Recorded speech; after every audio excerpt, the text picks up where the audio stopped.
नमस्कार, आप देख रहे हैं बी स्टार न्यूज और मैं हूं आपके साथ कोमल गंगवार। कोरोना मरीजों की संख्या भारत में 26,000 के पार पहुंच चुकी है और अगर मौतों की बात की जाए तो 800 से ऊपर मौतें भी हो चुकी है। लेकिन इसके इलाज के बारे में अगर बात की जाए तो भारत में तमाम कोशिशें की जा रही हैं कि कोरोना वायरस से निजात पाने की वैक्सीन बनाई जाए या फिर कोई तो ऐसा इलाज मिले जिससे कोरोना से हम ये जंग जीत पाएं। जहां कोरोना को लेकर तमाम तरीके की बातें सामने आ रही हैं। कभी हाइड्रोक्सीक्लोरोक्विन का नाम आता है, कभी बीसीजी का नाम आता है, कभी पैरासीटामोल का नाम आता है और अब प्लाज्मा थेरेपी का नाम सामने आया। जी हाँ, प्लाज्मा थेरेपी, जिससे जो कोरोना मरीज पहले संक्रमित हुए थे और फिर ठीक होकर जो अपने घर जाएंगे, उनका प्लाज्मा लेकर जो कोरोना संक्रमित मरीज हैं उनकी बॉडी में इंजेक्ट करना प्लाज्मा थेरेपी कहलाता है। आपको बता दें, हमारे ब्लड में 55% प्लाज्मा होता है, जिसको दूसरी बॉडी में जब इंजेक्ट किया जाता है, जो कोरोना संक्रमित बॉडी होती है उसमें जो प्रतिरोधक क्षमता होती है वो बढ़ जाती है, क्योंकि पहले वाला जो मरीज होता है, वो जो ठीक हुआ होता है, उसकी प्लाज्मा में इतना ज़्यादा मजबूती होती है, वो दूसरे कोरोना संक्रमित मरीज को मजबूती देता है। तो इसी पर बातचीत करने के लिए हमारे साथ इस वक्त न्यूज़ रूम में राजेश हैं। राजेश से जानेंगे कि प्लाज्मा थेरेपी को किस तरीके से आगे बढ़ाया जा रहा है, हमारे देश में क्या उसकी उपयोगिता है और किस तरीके से सरकार उस पर काम कर रही है। जी राजेश। देखिए, प्लाज्मा थेरेपी का सबसे पहला जो प्रयोग दिल्ली में किया गया, मुख्यमंत्री अरविंद केजरीवाल ने इसको लागू किया गया। और ऐसा नहीं है कि ये पहली बार प्लाज्मा थेरेपी का इस्तेमाल किसी महामारी को के खात्मे के रूप में किया जा रहा है या उससे निजात पाने के लिए प्लाज्मा थेरेपी का इस्तेमाल किया जा रहा है। इससे पहले भी लगातार इबोला ले लीजिए, पोलियो ले लीजिए और जो भी तमाम तरह के जो महामारियां इससे पहले पैदा हुई थी, उनका खात्मा करने के लिए प्लाज्मा थेरेपी का इस्तेमाल किया गया था। तो उसी तर्ज पर जो मुख्यमंत्री अरविंद केजरीवाल है, उन्होंने प्लाज्मा थेरेपी का रास्ता अख्तियार किया है, उसका सहारा लिया है। और अच्छी बात यह है कि जिस तरह से पहले पैरासीटामोल या जो भी आपने कहा तमाम तरह के उपाय सोचे जा रहे थे और ये कोशिश की जा रही थी कि किसी न किसी तरह से कोरोना को काबू में लाया जा सके, तो उसी को काबू में लाने के लिए अब प्लाज्मा थेरेपी का इस्तेमाल किया जा रहा है। और अच्छी बात यह है कि प्लाज्मा थेरेपी का इस्तेमाल करने के बाद जो मरीजों की जो हालात है उसमें सुधार आया है। जी। जैसा कि आपने कहा, प्लाज्मा थेरेपी को जब प्लाज्मा किसी दूसरे संक्रमित व्यक्ति के शरीर में जाता है तो उसकी जो रोग प्रतिरोधक क्षमता है, उसकी जो वायरस से लड़ने की जो क्षमता है वो बढ़ जाएगी और उसकी हालत में सुधार हो रहा है, जो कि हुआ भी है। तो ऐसे में ये जो संकेत है, ये अच्छे संकेत मिल रहे हैं और इससे ना सिर्फ दिल्ली के मुख्यमंत्री को खुशी हो रही है बल्कि तमाम उन देशों को भी राहत पहुंची होगी जहाँ पर इस थेरेपी का इस्तेमाल और प्रयोग में इसको लाया जा रहा है। बिल्कुल सही कहा आपने। यहाँ पर मैं विजय को भी हमारे साथ ज्वाइन कराना चाहूंगी, उनसे भी पूछना चाहूंगी कि जिस तरीके से दिल्ली के सीएम अरविंद केजरीवाल ने आज जो प्रेस कॉन्फ्रेंस की थी उसमें उन्होंने साफ कहा कि लोग आगे बढ़ रहे हैं, जो कोरोना से ठीक हुए मरीज हैं वो प्लाज्मा देने के लिए आगे बढ़ रहे हैं। साथ ही साथ उन्होंने ये भी कहा है कि आगे अपील की है कि आगे भी आप इसी तरीके से डोनेट करें ताकि जो संक्रमित मरीज हैं हम उनको बचा पाएं। तो प्लाज्मा थेरेपी को क्या हम इस तरीके से मजबूती देते हुए कह सकते हैं कि प्लाज्मा थेरेपी ही वही इलाज है जिससे भारत को कोरोना से मुक्ति दिलाई जा सके? देखिए, ये कहना तो अभी जल्दबाजी होगी कि प्लाज्मा थेरेपी से हम जंग जीत सकते हैं कोरोना से, क्योंकि ये प्लाज्मा थेरेपी अभी से नहीं आई है। ये काफ़ी दशकों से इसका इस्तेमाल होता आ रहा है। जैसे कि 2002 में सार्स के खिलाफ इसको कोरोना थेरेपी को यूज़ किया गया था, 2009 में हमें H1N1 इन्फेक्शन के खिलाफ, और फिर उसके बाद 2014 में इबोला, 2015 में मर्स।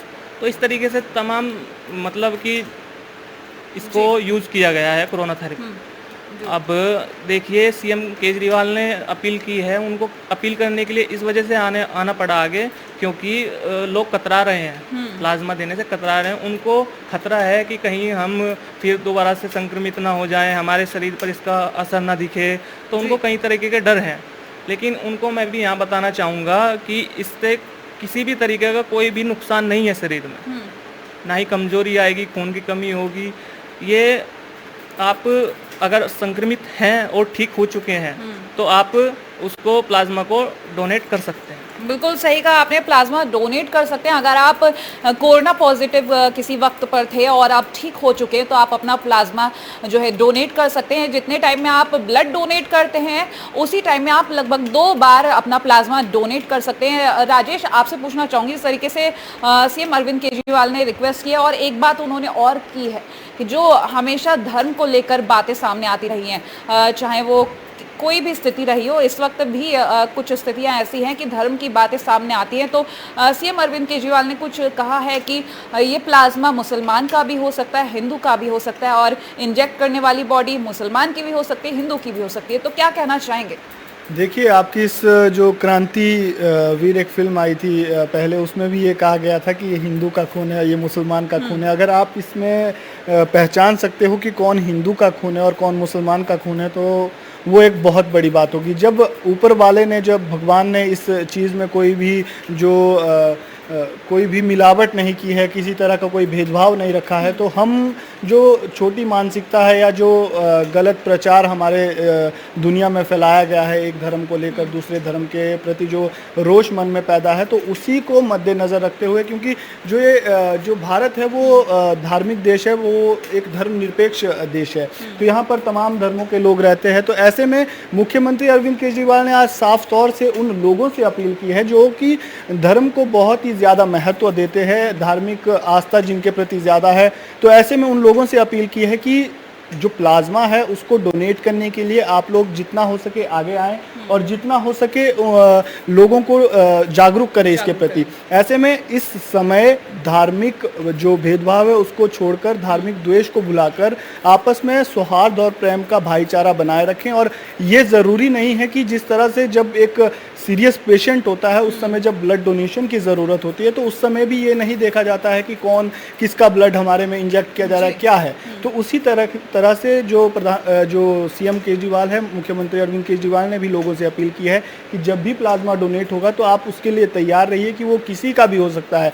ऐसे में उसके प्रति वो सम्मान, वो दोस्ती, वो भाईचारा बना रहे, कोई भी गलत, क्योंकि अफवाहों का बाज़ार हमेशा से इस समय गर्म रहता है। तो ऐसे में अफवाहों से बचें और जितना ज़्यादा हो सके आप इसमें आगे आए, बढ़ चढ़ कर प्लाज्मा डोनेट करें और कोरोना रूपी महामारी को दूर भगाने में अपना योगदान दें, जो कि सब लोग कर रहे हैं। और आशा करते हैं कि इस अपील का असर ज़्यादा से ज़्यादा लोगों तक इन लार्ज केसेस में देखने को मिलेगा। कोमल जी बिल्कुल ठीक कहा आपने, क्योंकि जिस तरीके से 4 ट्रायल किए गए थे प्लाज्मा थेरेपी को लेकर, वो सफल साबित हुए हैं और अब तक 9 लोगों ने अपना अपना प्लाज्मा भी डोनेट किया है। तो कहीं ना कहीं लोग जागरूक तो हो रहे हैं। तो विजय, जिस तरीके से लोग जागरूक हो रहे हैं, क्या लगता है आपको, क्या ये वही इलाज है जिसकी तलाश भारत को थी? क्या आगे प्लाज्मा थेरेपी से ही कोरोना संक्रमित मरीज ठीक होंगे, या फिर अन्य देश जिस तरीके से प्रयास कर रहे हैं वैक्सीन का, वो भी कारगर साबित हो सकते हैं? देखिए कोमल, अन्य देश भी अभी फिलहाल कोरोना थेरेपी को ही इस्तेमाल कर रहे हैं। चीन में भी जो पहला मामला आया था उसमें भी कोरोना थेरेपी, जी प्लाज्मा थेरेपी, ये प्लाज्मा थेरेपी यूज की गई थी। और अमेरिका में और भी कई देशों में इसको इस्तेमाल किया जा रहा है, लेकिन अपने देश में यहाँ ये कारगर साबित होगी, ये लगता है, ये उम्मीद है। जी चलिए विजय, आपसे तो बात करके जो हमें लगा कि जो प्लाज्मा थेरेपी है आगे कारगर साबित होगी, लेकिन राजेश, आपसे जानना चाहेंगे कि अभी जो खबरें सामने आई हैं, 5 देश वैक्सीन के लिए ट्रायल ले रहे हैं, दूसरे चरण में पहुंच भी चुके हैं, तो क्या लगता है वो प्लाज्मा थेरेपी पे भी काम कर रहे हैं या फिर अलग वैक्सीन पे ही कार्य कर रहे हैं? नहीं, वो कोमल, जैसा कि हमने दिन को भी बात की थी, जो हमारा न्यूज़ रूम लाइव हुआ था इससे पहले, उसमें भी हमने लगातार इस जो कोरोना वैक्सीन को लेकर ब्रिटेन में जो काम चल रहा है उसको लेकर जो पूरी जो चर्चा हुई थी, उसमें वो एक वैक्सीन वो अलग कोरोना के लिए, कोरोना वायरस के खात्मे के लिए बनाई जा रही है। जैसे हर किसी का टीका होता है, पोलियो का टीका होता है, उसी तरीके से वो वैक्सीन जो इजाद की जा रही है वो कोरोना के लिए इजाद की जा रही है। जो प्लाज्मा थेरेपी है वो कुछ अलग कॉन्सेप्ट है। उसको जो लगातार इससे पहले भी, जैसे विजय ने भी बताया कि लगातार इससे पहले भी उसका इस्तेमाल होता रहा है, चाहे वो इबोला हो, चाहे वो मर्स हो, चाहे वो H1N1 हो, उससे भी निजात पाने के लिए जो है प्लाज्मा थेरेपी का इस्तेमाल किया गया है। तो कोरोना वैक्सीन और प्लाज्मा थेरेपी दोनों अलग अलग कैटेगरी में आते हैं, दोनों अलग अलग चीज़ें हैं। लेकिन हाँ, दोनों का मकसद एक है कि कोरोना वायरस का खात्मा हो और किसी ना किसी तरह से कोरोना वायरस को काबू में लाया जा सके, क्योंकि कोरोना वायरस अभी तक काबू में नहीं आया है। उसका सबसे बड़ा उदाहरण यही है कि उसका अब तक ना तो कोई उसकी वैक्सीन बन पाई है, ना ही उसकी कोई ऐसी दवाई बन पाई है जिससे कि उससे निजात मिल सके या मरीजों को ठीक किया जा सके। अब प्लाज्मा थेरेपी के रूप में उम्मीद की एक नई किरण जगी है, उम्मीद की एक नया सूरज हमें देखने को मिल रहा है। तो आशा यही करेंगे कि ये सूरज दुनिया में फैले अंधकार को दूर करे और ज़्यादा से ज़्यादा लोगों को ठीक करे।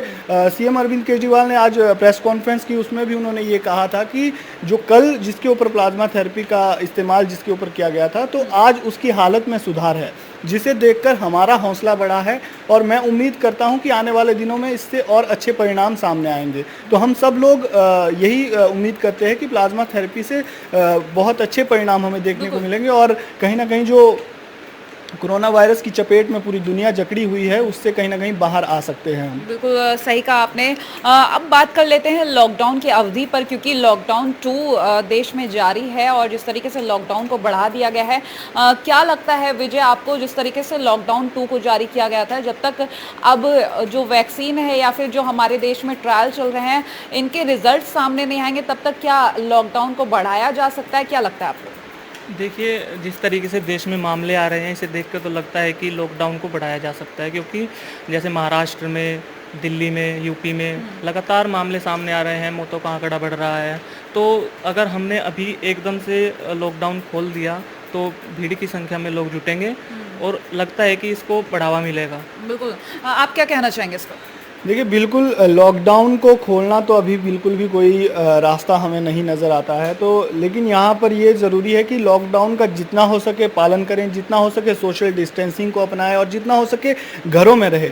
सरकार अपनी तरफ से कोशिश कर रही है, लेकिन उस बीच हमें कुछ ऐसी तस्वीरें देखने को मिलती है जिससे जो स्थिति जो कंट्रोल में होती है वो एकदम से उसका जो भयावह रूप हमें देखने को मिलता है। जैसे कि हाल ही में स्वास्थ्य कर्मियों पर हुआ हमला हो या जो मॉब लिंचिंग की घटना हमें पालघर में देखने को मिली, तो इस तरह की घटनाओं को रोकना बहुत ज़रूरी है, क्योंकि जितना आप घरों में रहोगे और जितना आप कोरोना योद्धाओं का, आपने कई तस्वीरें आपने भी देखी होगी कि सोशल मीडिया पर आजकल तस्वीरें वायरल हो रही है कि पुलिस महकमा जो है, पुलिस विभाग की जो एक माफ़ कीजिएगा, लेकिन हाँ, जो इमेज हमारे जहन में पैदा हुई है कि एक बहुत ही बुरी तरीके से इमेज बनाई गई है। लेकिन आजकल जो तस्वीरें सामने आ रही है, जो मानवीय चेहरा पुलिस का देखने को मिल रहा है, उसने बहुत कुछ हमें सिखाया है कि बुरे वक्त में जो साथ दे वही सबसे बड़ा योद्धा है। इसीलिए प्रधानमंत्री मोदी ने उन्हें कोरोना योद्धा के रूप में जो उनको टैग दिया है, तो बहुत ही अच्छा। तो जिस तरह से वो लोग हमारी सेवा कर रहे हैं, हमारी सुरक्षा में रहकर अपने घर परिवार को छोड़कर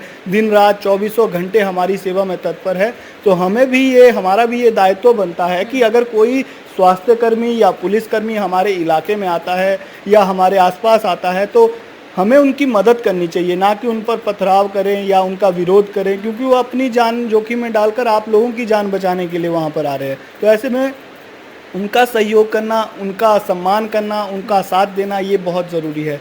जहाँ तक बात रही लॉकडाउन की, लॉकडाउन को ख़त्म करना अभी बिल्कुल भी कहीं भी ये चीज़ अभी तो 3 मई तक का समय है, लेकिन फिर भी अगर जिन राज्यों में या जिन जिलों में अच्छे सकारात्मक रिजल्ट सामने आए हैं, वहाँ पर तो थोड़ी बहुत ढील देना शुरू हो भी गई है, थोड़ी बहुत रियायत भी दी जा रही है। उसके बाद 3 मई से आगे क्या होता है, लॉकडाउन बढ़ेगा या ख़त्म होगा या कुछ और इसमें बदलाव देखने को मिलेंगे, ये 3 मई के बाद ही पता चलेगा, क्योंकि जो देश के ताज़ा हालात होंगे, महाराष्ट्र में लगातार मामले सामने आ रहे हैं, 7,000 के पार वहाँ पे कोरोना मरीजों की संख्या पहुँच गई है। तो ऐसे हालातों को देखते हुए उन राज्यों में जो ज़्यादा प्रभावित है, वहाँ तो लॉकडाउन हटने की कोई भी संभावना नज़र नहीं आ रही है।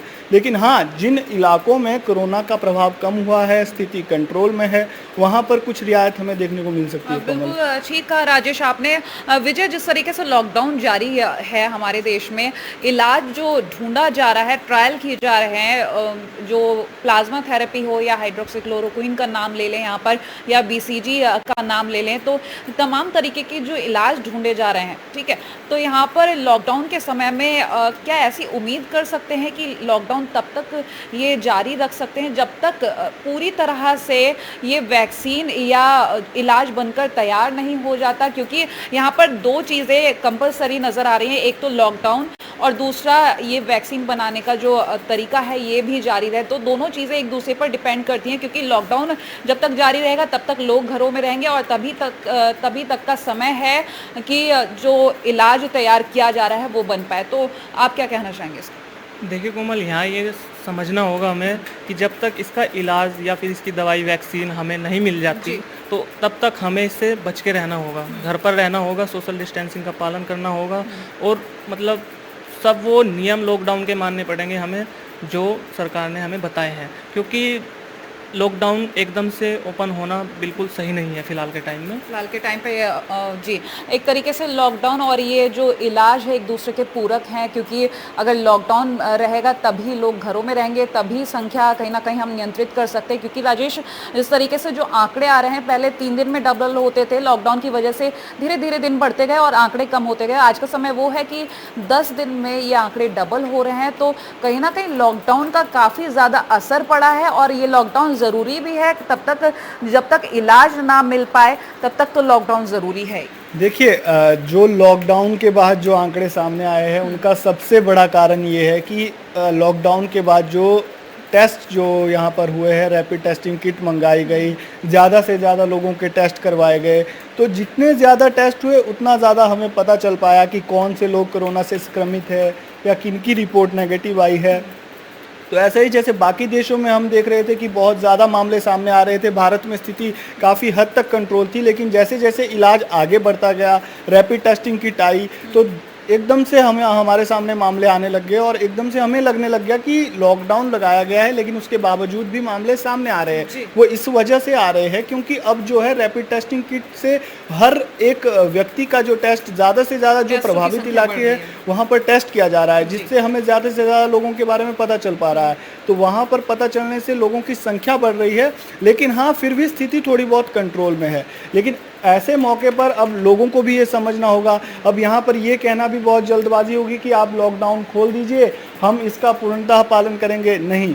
आप देखेंगे कि जो गरीब तबका है, कुछ मजबूरियां भी सामने आ रही है, कुछ लोग रोजी रोटी के चलते भी बाहर आ रहे हैं, क्योंकि सरकार ने गरीब लोग जो है उन्हें राशन वितरण कर रहे हैं, फ्री में कर रहे हैं, तो उसके लिए भी उन्हें जो राशन की दुकान तक आना पड़ेगा। होम डिलीवरी उसकी नहीं है कुछ इलाकों में, कई जगह प्रशासन जो है घर तक आपको सामान मुहैया करवा रहा है, लेकिन ऐसी कुछ चीज़ें हैं जिसका पालन करना भी बेहद ज़रूरी है और जो कहीं ना कहीं लॉकडाउन को खोलने के लिए भी हमें परमिशन नहीं दे रही है। क्योंकि जो तस्वीरें सामने आ रही है, दिल्ली में आप देख लीजिए या देश के किसी अन्य राज्य में देख लीजिए, लोगों का जो जमावड़ा जो लग जाता है किसी एक जगह पर, वहाँ पर प्रशासन के पास कोई समाधान ही नहीं है कि उन लोगों की भीड़ को वहां जुटाने से कैसे रोका जाए, बावजूद इसके कि देश में अभी भी लॉकडाउन जारी है।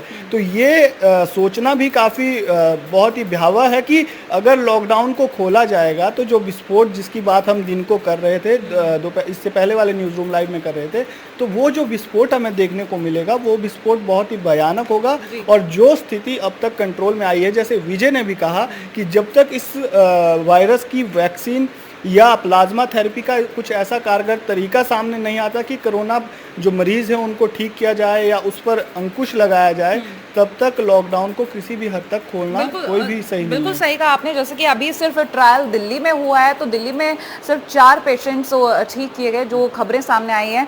तो जब तक ये पूरे देश में इस थेरेपी से इलाज नहीं जारी हो जाता, जब तक पूरे देश में हर राज्य में इस तरीके से ये इलाज करना शुरू नहीं कर दिया जाता है, इस थेरेपी का रिजल्ट नहीं आ जाता, तब तक लॉकडाउन जारी रखना ज़रूरी है। विजय, क्या लगता है आपको, इस पर क्या कहना चाहेंगे आप? देखिए, लॉकडाउन तो फिलहाल एक सही तरीका है लोगों को घर पर रखने का, क्योंकि अगर एकदम से सरकार ने लॉकडाउन को खोल दिया तो मुझे नहीं लगता है कि भीड़ कंट्रोल होगी। कल ही मैं देख रहा था कि तमिलनाडु में 5 जिलों में लोग घर से बाहर निकल गए और मतलब सब्जी लेने के लिए बाज़ारों में उनकी भीड़ देखने को मिली, जिसके बाद सरकार ने 5 जिलों को सील करने का आदेश दिया। और बिहार से भी कुछ ऐसी तस्वीरें सामने आ रही है कोमल, जहां पर लोग लोगों की जो भीड़ है वहाँ पर राशन लेने के लिए लोगों का बहुत ही बड़ा जमावड़ा देखने को मिला।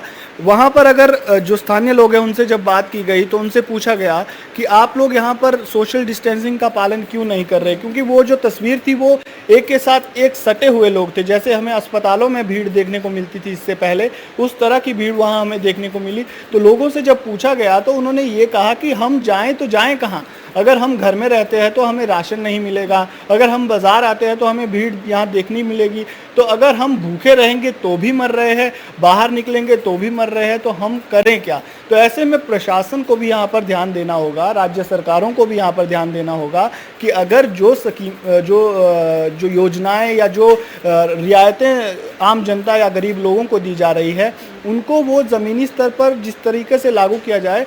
सिक्किम का या कुछ ऐसे अन्य राज्य है जहाँ से कुछ अच्छी तस्वीरें भी सामने आई, वहाँ पर जो पुलिस प्रशासन था उन्होंने बहुत ही अच्छे ढंग से, बहुत ही व्यवस्थित ढंग से लोगों को राशन वितरित किया। तो उन राज्यों से हमें उदाहरण लेकर कुछ उन राज्यों में अपनाना चाहिए जहाँ पर इस तरह की समस्याएं हैं। अगर आपने किसी को फ्री में राशन दिया है या किसी को सुविधाएं दी है तो उसको लागू करना भी उतना ही ज़्यादा महत्वपूर्ण है जितना कि उन चीज़ों का ऐलान करना या उन योजनाओं को ऐलान करना। तभी हम इस कोरोना रूपी बीमारी से लड़ पाएंगे। अन्यथा क्या होगा कि हर दिन कोरोना वायरस के मामले लगातार सामने आते जाएंगे। पिछले ही दिन की अगर बात करें तो 24 घंटों में 57 लोगों की मौत हो चुकी थी, जो अब तक का सबसे ज़्यादा मरने वालों का आंकड़ा था। तो ऐसी स्थिति को अगर कंट्रोल करना है तो लोगों के साथ साथ प्रशासन को भी सख्ती दिखानी पड़ेगी, जो दिखा रहा है, लेकिन एक व्यवस्थित ढंग से, एक बहुत ही प्रोफेशनल वे में, ताकि जो लोगों को उनको भी दिक्कत ना हो, लॉकडाउन का भी पालन हो। तभी हम इस बीमारी से लड़ पाएंगे। कोमल, बिल्कुल सही कहा। चलिए, बहुत बहुत धन्यवाद विजय और राजेश। जिस तरीके से हमने बात की प्लाज्मा थेरेपी पे और लॉकडाउन को लेकर, क्योंकि दोनों ही एक दूसरे के पूरक बनते नज़र आ रहे हैं। जब तक लॉकडाउन रहेगा, लोग अपने घरों में रहेंगे, तब तक कोरोना की जो चेन है बढ़ने से रोका जा सकता है। लेकिन अगर लॉकडाउन को खोल दिया जाएगा तो लोग बाहर निकलेंगे और कोरोना तेज़ी से बढ़ता हुआ नज़र आएगा। लेकिन जो प्लाज्मा थेरेपी पे काम किया जा रहा है, इस पर ट्रायल लिया जा रहा है, साफ नज़र आता है। जो दिल्ली में रिजल्ट्स आए हैं, 4 मरीज़ ठीक हुए, उसके बाद सीएम अरविंद केजरीवाल का अपील करना कि जिस भी तरीके से कोरोना संक्रमित मरीज जो ठीक होते जा रहे हैं वो प्लाज्मा डोनेट करने आगे बढ़े। अब तक आपको बता दें कि खबरों के अनुसार 9 लोगों ने अपना अपना प्लाज्मा डोनेट भी किया है। जिस तरीके से प्लाज्मा डोनेट करके इन लोगों ने अपनी अपनी जागरूकता दिखाई है, साथ ही साथ एक संदेश भी दिया है कि देश में लोग एकजुट हैं और अभी भी हम जंग एक साथ ही लड़ रहे हैं कोरोना से।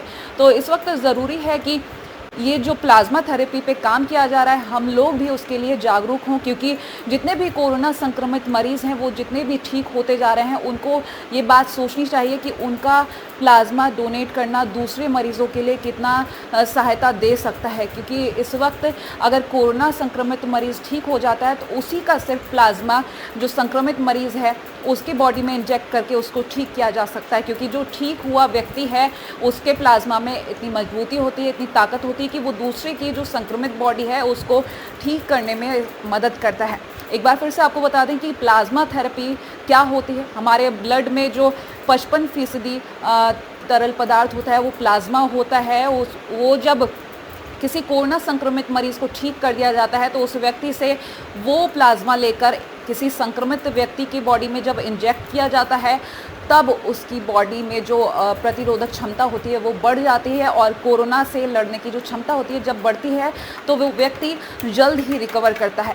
तो इसी के साथ आपको बता दें कि प्लाज्मा थेरेपी पर अभी सिर्फ दिल्ली में काम चल रहा है। इससे पहले भी कई बीमारियों के लिए प्लाज्मा थेरेपी का इस्तेमाल कर चुके हैं, जिसके हमारे सहयोगी ने बताया कि H1N1 और इबोला, इस तरीके की तमाम बीमारियों पर भी काम किया गया था। और अब भी कोरोना से जब हम जंग लड़ रहे हैं तो प्लाज्मा थेरेपी की मदद ली जा रही है। तो हो सकता है कि यही वो इलाज हो जिससे हम कोरोना से निजात पा सके। हालांकि अन्य देश वैक्सीन बनाने की भी कोशिश कर रहे हैं, दूसरा ट्रायल भी चल रहा है, लेकिन कोशिश हर देश में जारी है कि कोरोना से किसी भी तरीके से निजात पाई जाए। देखने वाली बात होगी कि ये कोशिश कब सफल होती है, कब दुनिया फिर पहले की तरह मुस्कुराएगी, कब ये दुनिया कोरोना मुक्त हो पाएगी। तो फिलहाल इसी के साथ इतना ही। देश और दुनिया की तमाम बड़ी खबरों के लिए देखते रहिए AB स्टार न्यूज़।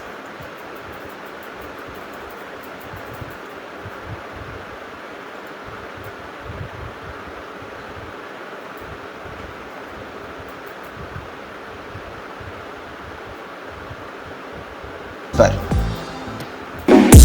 टेक्नोलॉजी में किसकी रफ्तार के धुएं में है बात,